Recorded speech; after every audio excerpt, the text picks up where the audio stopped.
Subscribe करें हमारे YouTube channel साधना gold को और पाएं वीडियो सबसे पहले।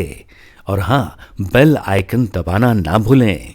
स्कंद पुराण का श्लोक है, तुलसी काष्ठ संभूताम यो मालाम वजते दुजही अप्य शौचो अनाचारो माँ में व्यति न संशय।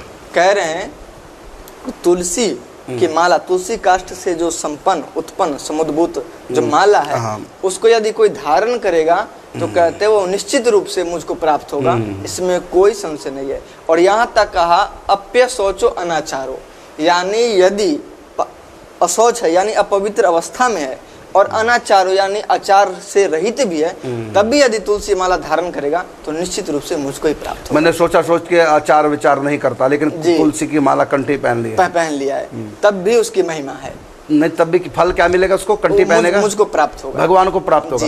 फिर भजन पूजा पाठ कुछ ना करें, पाप भी हो रहे होने तो कंठी तो पहन ली, भगवान कहते हैं मुझको मिलेगा। इसका क्या हुआ? फिर क्यों भजन पूजा पाठ करें, क्यों सुधरे रहे बिगड़े? कंठी तो पहन ही रखी है और भगवान ने कहा जो कंठी पहनते हैं वो मुझको ही प्राप्त होगा। नहीं, फिर अब इसका क्या सामंजस्य बैठाएंगे? महाश्री, इसका सामंजस्य आप ही कई बार बैठाए हैं। हाँ, बोलो जी। तो ये तो तुलसी की महिमा है जो आपको माने कि भगवान मिलेंगे, लेकिन वो हमने जो बुरे कर्म किए उसको भी फल भोगना पड़ेगा। अवश्य में वो भोक्तव्यम कृतम कर्म शुभाशुभम, तो भोगना पड़ेगा। लेकिन महाराज श्री इसमें बताते हैं दो वैकुंठ है, एक वैकुंठ है इस ब्रह्मांड के ही अंदर और एक वैकुंठ है परम वैकुंठ है, परम व्योम जो माया के पार है, महावैकुंठ जी। तो वहां जाके परम व्योम में तो जाके फिर लौटना नहीं पड़ता है, लेकिन इसी ब्रह्मांड के अंदर जो वैकुंठ है उसमें प्राप्त ये जो कंठी पहनते हैं उसको इस माया के अंदर में जो वैकुंठ है उसी की प्राप्ति होती है, ना कि परम व्योम की। मैंने कंठी तो पहन ली लेकिन उसका आचार विचार का कोई ध्यान नहीं है ना, तो वो व्यक्ति भगवत प्राप्ति करेगा जी, निश्चित रूप से करेगा। फिर तो अच्छा तो हो गया, फिर तो पाप ही करते रहो बस। नहीं, लेकिन इसमें यही है ना, दो वैकुंठ है, एक वैकुंठ है जो चलो हमको तो यही मिल जाए, हम तो यही बहुत है बस जी, बस सबको कंठी दे दें अब जी, कोई भजन पूजा पाठ ना करे, वैकुंठ तो मिल जाएगा, वहाँ वाला नहीं यहाँ वाला सही। हाँ, मिल जाएगा, निश्चित रूप से मिलेगा, लेकिन महाराज श्री उसका फल भी तो भोगना पड़ेगा, उसका पाप जो किया है। तो कब पहले नरक जाएंगे क्या कंठी वाले? नहीं, नरक तो नहीं जाएंगे, फिर पाप काम भोगेंगे। वैकुंठ में तो पाप का दंड मिलता नहीं, ये मनुष्य शरीर में उनको कष्ट मिलेगा, यहाँ दंड मिलेगा जी, यही दंड मिलेगा उनको। और इसका महाराज श्री एक और भी दो, एक तो इसी जन्म में दंड कैसे मिलेगा जी? मान ले हमने कंठी पहन रखी, एक कत्ल करेंगे, एक बार फांसी, हमने 10 बार कत्ल कर दिए, भगवान 10 बार फांसी लगवाएंगे? 10 बार फांसी तो नहीं लगाएंगे, यही तो भक्तों के साथ छूट है ना। छूट है? हाँ। कितना भी कत्ल कर दो छूट है भक्तों को?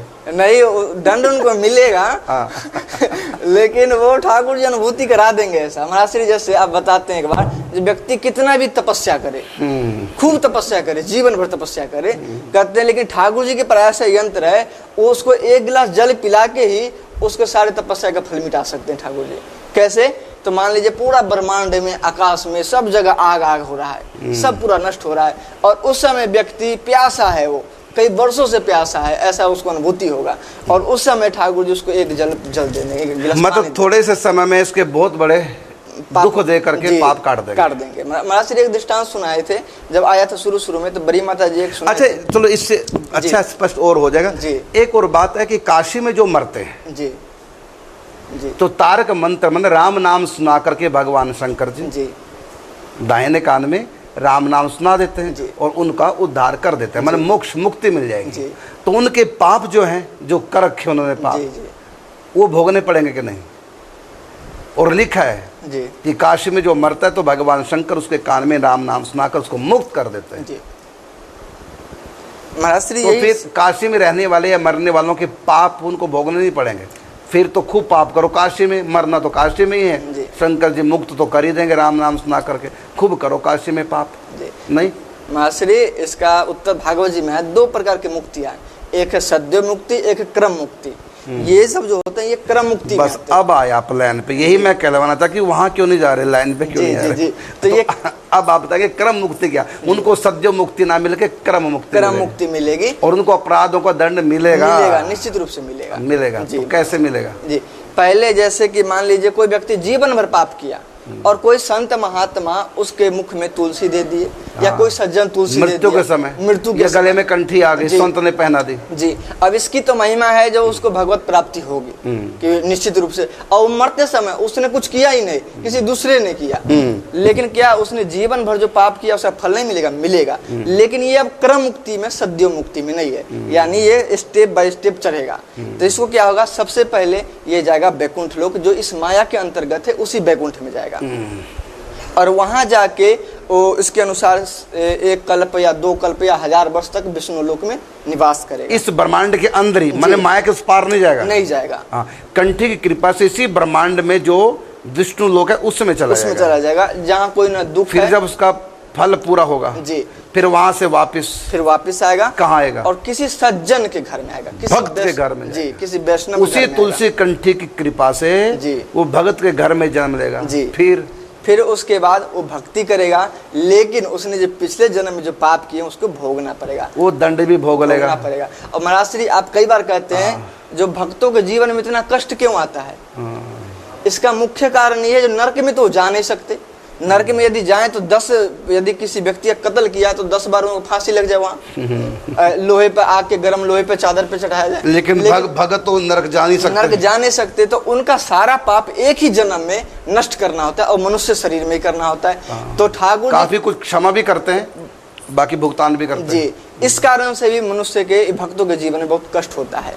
तो पहले इसी जन्म में सारा कष्ट भोग के और फिर भक्ति करके फिर वो भगवत प्राप्ति परम योग में। बिल्कुल। अब सार ये हुआ प्रश्न का, क्योंकि शंका आती है श्रोताओं के मन में जी। मैंने श्रोता बन करके शंका की है, क्योंकि मन में आती है कि ये क्या मतलब, अनाचार हो, पापी हो, मुझको प्राप्त करेगा, जिसके गले में कंठी है, चाहे पापी क्यों ना हो, फिर तो कंठी पहने कर रखो, खूब कत्लेआम मचा दो, है ना, खूब लूट पाट करो। तो ऐसा सोच के करने से तो और अपराध पड़ता है। हाँ, और अपराध पड़ेगा, बिल्कुल अपराध, बिल्कुल नाम अपराध में यही तो गले में कंठी हमारे, और ये सोच कर कि भगवान ने कहा कि कितना भी बड़ा पापी क्यों ना हो मेरे धाम में आएगा गले में कंठी, ऐसा सोच करके हम भगवान की कृपा का दुरुपयोग कर रहे हैं। और भगवान की कृपा का, कंठी की कृपा का दुरुपयोग करने वालों को दुगुना दंड मिलता है।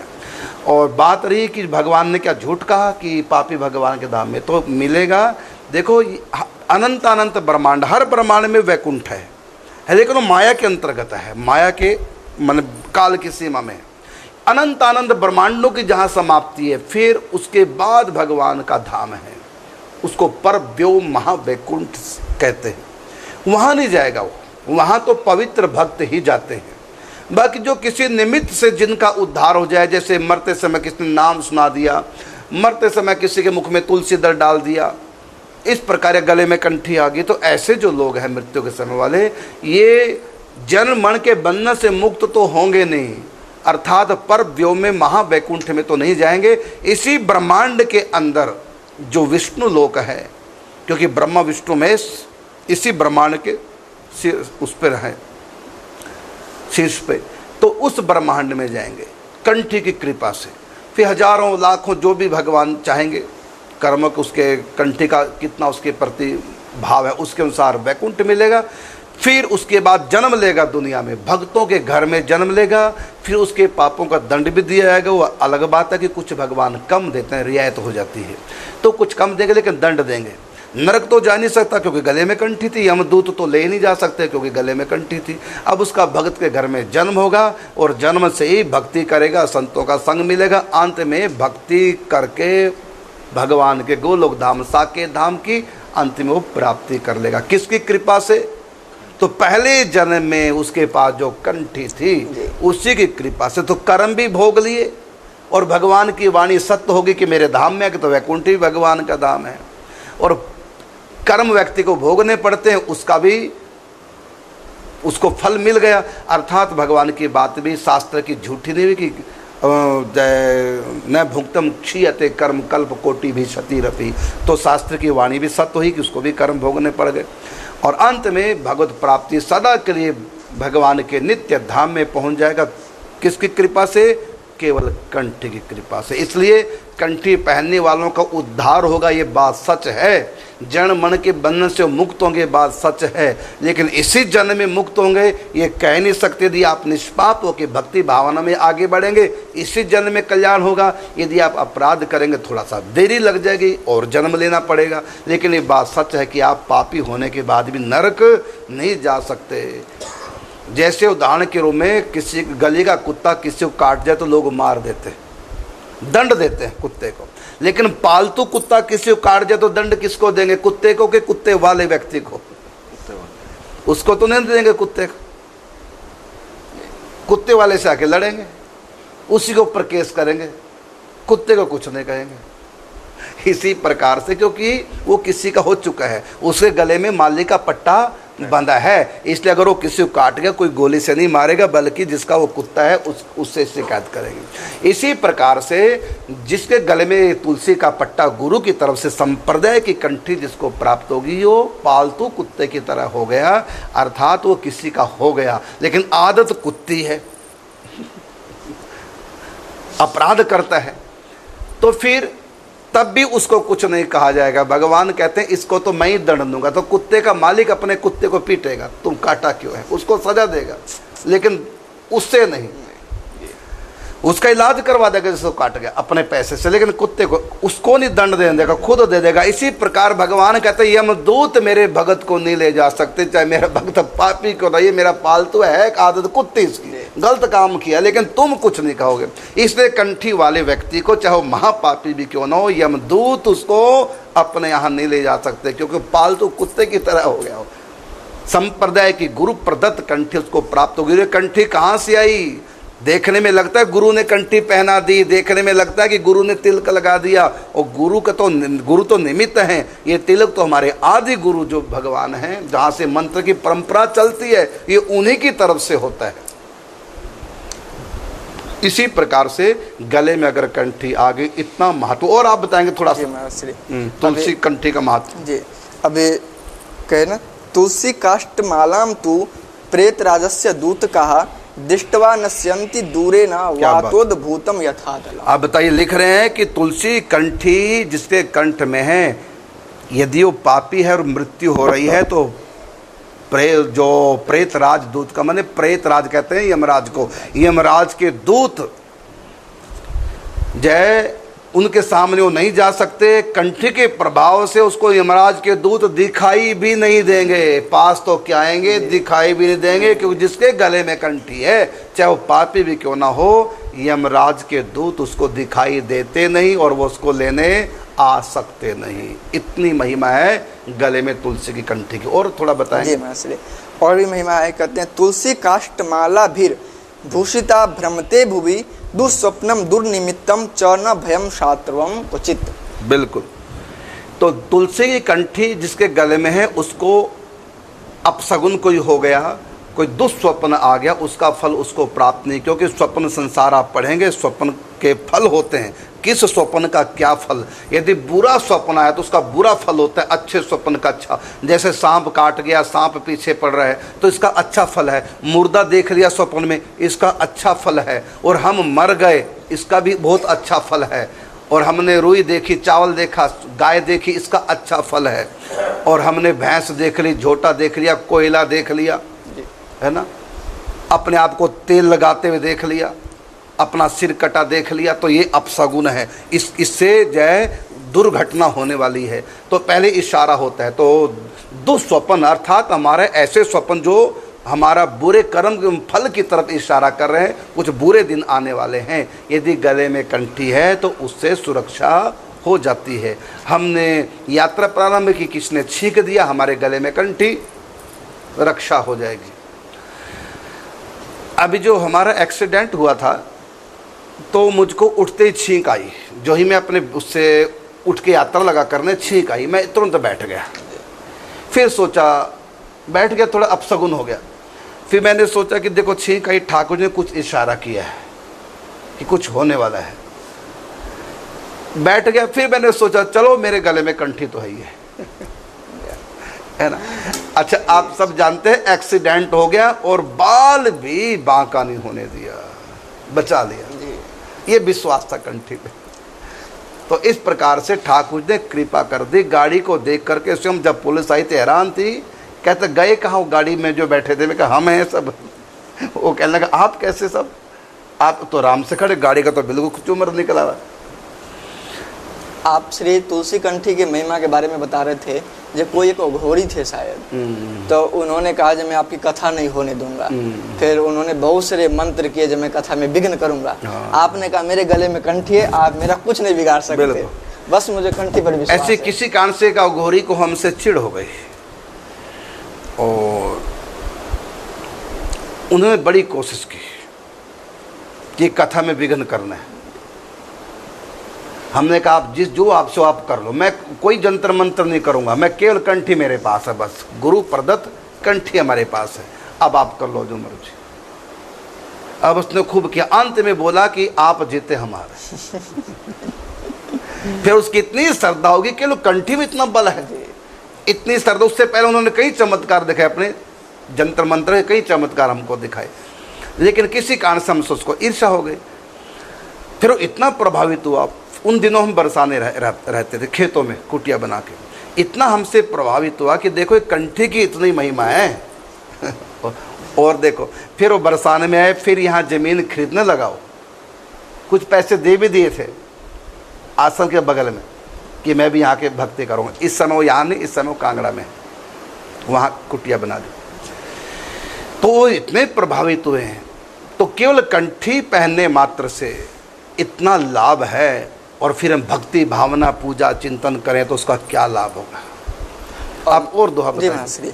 और भी है, हम तुलसी के पूरे शरीर में आभूषण भी धारण कर सकते हैं। हाँ। इसकी भी बहुत महिमा आई है। कानों में कुंडल आजकल बाजार में तुलसी के बनते हैं, हाथों में भी बन जाता है ब्रेसलेट तुलसी का, गले में मालाएं, कई प्रकार की कंठी डिजाइनदार, उसको बोलते हैं श्रृंगार तुलसी का। तो तुलसी के श्रृंगार की भी महिमा है जी। कंठी अलग चीज, तुलसी का श्रृंगार तो आप बाजार में खरीद करके एक बार ठाकुर जी के चरणों में अर्पण करके पहन सकते हैं, लेकिन कंठी नहीं, कंठी तो गुरु देते हैं। अब श्रृंगार की महिमा देखिए क्या है। जी मास्टर, तुलसी काष्ठ संभूतम शीर्षः काष्ठ भूषणम बाहु करे चमर्त्यस्य देहे यस्य समे प्रियः। और आगे कहते हैं तुलसी काष्ठ माला भीर भूषितः पुण्यमाचरेत पितृनाम देवतानाम च पुण्यम कोटि गुणम भवेत। कह रहे हैं जी। हाँ, तो गले में श्रृंगार करके तुलसी का या तुलसी कंठी पहनकर हम पितरों के निमित्त कुछ भी करते हैं, भगवान के निमित्त कुछ भी करते हैं, देवताओं के लिए पूजन करते हैं, तो देवता विशेष प्रसन्न होते हैं कि हमारा पूजन किसने किया? कंठीधारी ने। पितृ प्रसन्न होते हैं, हमको जलदान किसने किया? जिसके गले में तुलसी की कंठी है। तो इतने तृप्त हो जाते, इतने सुख का उनको अनुभव होता है। तो हम गले में श्रृंगार करके कंठी धारण करके पितरों के निमित्त कुछ भी करते हैं, उसका हमको बहुत अधिक फल प्राप्त होगा, उनकी प्रसन्नता प्राप्त होती है। हाँ जी जी महाराज। और भी इसकी महिमा है, पद्म पुराण में आई है महाराज श्री इसकी महिमा। तुलसी काननम राजन गृह यस्यावतिष्ठति तद्गृहम तीर्थ रूपम तु नायांति यम किंकरः। ये तो आप सुना रहे हैं तुलसी वृक्ष की महिमा। जी जी। अब ये प्रश्न था तुलसी कंठी का, आप केवल कंठी के उसकी वृक्ष की महिमा नहीं, यहाँ तुलसी की वृक्ष की महिमा बताई गई कि तुलसी कानन, कानन कहते हैं वन को, 12 तुलसी या उससे अधिक तुलसी जिसके घर में होते हो तो पवित्र तीर्थ रूप होता है उसका घर। ये तो तुलसी वन लगाने की महिमा, केवल यहाँ कंठी की बात आई, कंठी की महिमा बताई जी महाराज श्री। तो और भी है महिमा, धात्री फल कृता माला तुलसी काष्ठ संभवा दृश्यते यस्य देहे तु स वै भागवतो नरः। भगवान कहते हैं कि मैं तो अपना भक्त उसी को मानता हूँ जिसके कंठे में तुलसी की कंठी है, जिसके गले में तुलसी की माला है, उसको मैं अपना भक्त मानता हूँ। आजा। और तुलसी दल की भी माला की महिमा है। हाँ, तुलसी दल की माला की महिमा। वो कह रहे हैं तुलसी दल जाम मालाम कंठस्थम बहते तु यह मामोत्तीर्णा विशेषेण स नमस्यो दिवोक्षम। कहते हैं कि जिसके गले में तुलसी दलों की माला है उसको देवता भी प्रणाम करते हैं, देवता भी उसकी पूजा के लिए प्रणाम करने के तरसते हैं, दर्शन करने के लिए जिसके गले में तुलसी की माला, क्योंकि देवता तुलसी की माला शीश पे धारण कर सकते हैं, गले पे, गले में नहीं। गले में केवल भक्त भगवान के यह भगवान धारण करते हैं। और देवता तरसते हैं, देवता के शीश पे धारण करते हैं, गले में उनके भक्त धारण करते हैं भगवान की प्रसादी। तो देवता भी उसको प्रणाम करते हैं कि हमसे भी आगे देखो, गले में तुलसी माता इसी को धारण किया। आगे और ये तुलसी दल की जो माला है, इसकी महिमा में आगे कहते हैं, तुलसी दल जाम मालाम मामोत्तीर्णाम वहते तुया पत्रे पत्रे अश्वमेधा नाम दशा नाम लभते फलम। अब बताइए, जिसके गले में तुलसी दलों की माला है, एक एक पत्ते में 10-10 अश्वमेध यज्ञ का उसको फल प्राप्त हो जाता है। कितनी महिमा है तुलसी दल की माला धारण करना। अब तुलसी दल की माला आप लोग धारण करें, ध्यान रखना, तुलसी की माला जब आपको बनानी हो तो अपने लिए नहीं बनानी होती। तुलसी और दल कैसे माला बनानी है, तो उसमें सुई से सुराख करके नहीं, छेद करके नहीं, बल्कि गांठे मार मार के तुलसी की माला बनाई जाती है, न कि उसको सुई से छेद न करके। तुलसी की माला बनाते हुए सुई का प्रयोग तो करना ही नहीं है, और तुलसी दल तोड़ते समय चाकू छुरी आदि का प्रयोग नहीं करना है। ऐसी जय तोड़ करके और गांठे मार मार के बनाई जाती है, वो भगवान के लिए बनाई जाती है। ठाकुर जी को धारण कराओ, फिर प्रसादी रूप में स्वयं धारण करो, उसकी महिमा है। और जी महाराज श्री आगे लिखते हैं, निवेद्य भक्त्या माम मालाम तुलसी काष्ठ संभवाम वहते यो नरो भक्त्या तस्य वै नास्तिक पातकम। उसके शरीर में कोई पातक ठहरता नहीं है, उसका तन पवित्र हो जाता है। जैसे गंगा में स्नान करने से तन की शुद्धि होती है। स्वच्छ तो आप अपने घर में भी जल से हो जाएंगे, शुद्ध नहीं। स्वच्छता अलग वस्तु, शुद्धता अलग वस्तु। लेकिन तुलसी की माला धारण करने से हमारा तन भी शुद्ध पवित्र हो जाता है, जैसे गंगा मैया। देखो महिमा तो और भी है बहुत, लेकिन अभी आगे के प्रश्न लेते हैं। अब देखो तुलसी कंठी की कितनी महिमा, तुलसी दलों की माला की, तुलसी काष्ठ की, श्रृंगार की महिमा, गुरु प्रदत्त तुलसी कंठी की महिमा कितनी।